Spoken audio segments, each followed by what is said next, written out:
Keinginan orang nomor satu di Prabu Muli terkait keinginan tes PCR gratis bagi warga disampaikan usai melakukan penyerahan KUA dan PPAS Perubahan Kota Prabu Muli tahun anggaran 2021 di kantor DPRD Kota Prabu Muli. Menurut Ridho Yahya, jika memungkinkan, tes PCR bisa ditekan harganya. Akan tetapi, hal tersebut sulit terrealisasi disebabkan mahalnya harga reagen. Reagen sendiri merupakan ekstraksi yang digunakan untuk mengecek spesimen guna mendeteksi adanya virus corona.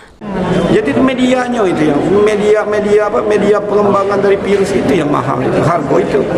Apa itu kan pajak disubsidi dinyuk gratis, pajak murah gitu. Hanya bayar honor analis baik mungkin, bayar listrik baik mungkin lebih murah asal itu disubsidi atau dibayar oleh pemerintah. Mungkin cuma bayar analis, bayar listrik, bayar itu baik gitu. Lebih kecil lagi. Berarti masyarakat bisa dapat gratis seperti itu ke depannya, Pak? Sepanjang itu dari pemerintah pusat bisa membantu bahannya tadi, reagen dan lain sebagainya. Ridho Yahya juga menambahkan, pemasangan alat PCR ditargetkan minggu depan bisa dilakukan. Pihaknya juga telah menyiapkan 12 analis yang bertugas atau ditunjuk dalam pemeriksaan sampel COVID-19.